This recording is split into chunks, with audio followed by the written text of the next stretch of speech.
राजा दशरथ अयोध्या नरेश की कहानी। स्वयंभू मनु के अवतार अयोध्या नरेश महाराज दशरथ ने पूर्व काल में कठोर तपस्या से भगवान श्री राम को पुत्र रूप में प्राप्त करने का वरदान प्राप्त किया था। वह परम तेजस्वी, वेदों के ज्ञाता, विशाल सेना के स्वामी, प्रजा का पुत्र के समान पालन करने वाले तथा सत्य प्रतिज्ञ थे। इनके राज्य में प्रजा सब प्रकार से धर्मरत तथा धन धान्य से संपन्न थी। देवता भी महाराज दशरथ की सहायता चाहते थे। देवासुर संग्राम में इन्होंने दैत्यों को पराजित किया था।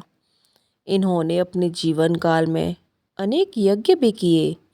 महाराज दशरथ की वृद्धावस्था आ गई, परंतु इनको कोई पुत्र नहीं हुआ, तो इन्होंने अपनी इस समस्या से गुरुदेव वशिष्ठ को अवगत कराया। राजा दशरथ की बहुत सी रानियां थीं। उनमें कौशल्या, सुमित्रा और कैकेयी प्रधान थी।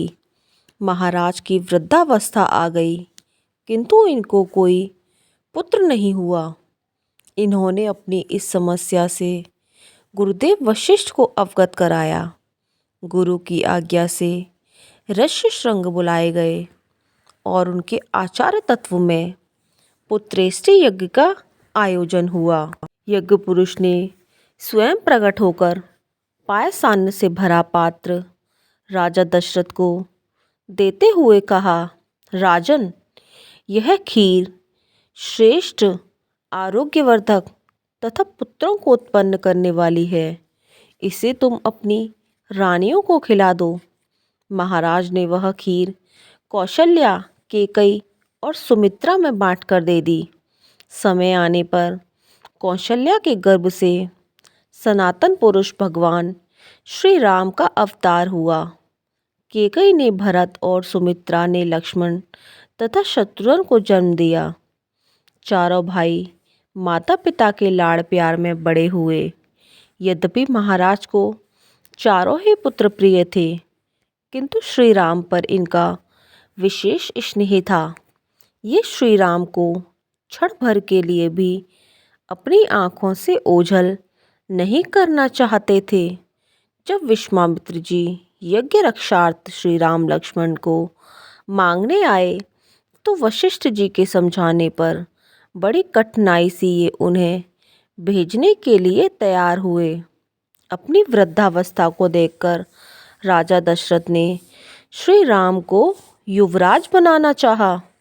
मंत्रा की सलाह से कैकेयी ने अपने पुराने दो वरदान महाराज से मांगे।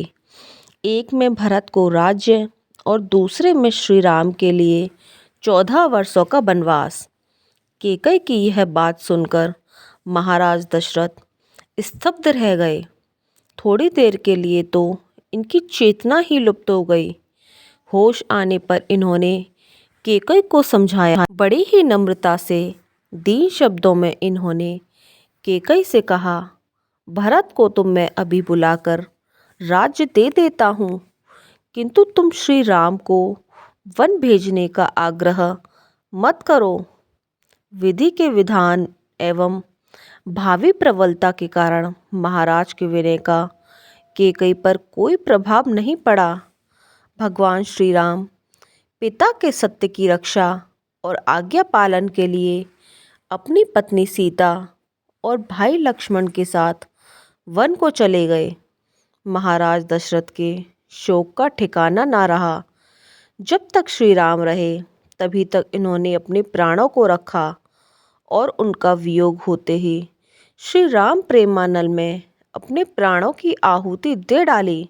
जियत राम विदु बदनु निहारा, राम विरह करि मरनु सवारा। राजा दशरथ के जीवन के साथ उनकी भी मृत्यु भी सुधर गई। श्री राम के वियोग में अपने प्राणों को देकर इन्होंने प्रेम का एक अनोखा आदर्श स्थापित किया। महाराज के समान भाग्यशाली और कौन होगा, जिन्होंने अपने अंत समय में राम राम पुकारते हुए अपने प्राणों का विसर्जन किया। तो ये थी राजा दशरथ की कहानी जो अयोध्या नरेश थे। तो दोस्तों कैसी लगी आपको ये हमारी ये कहानी, हमें कमेंट बॉक्स में ज़रूर बताएं और हमारे चैनल को लाइक एंड सब्सक्राइब करना ना भूलें। राधे राधे दोस्तों, धन्यवाद।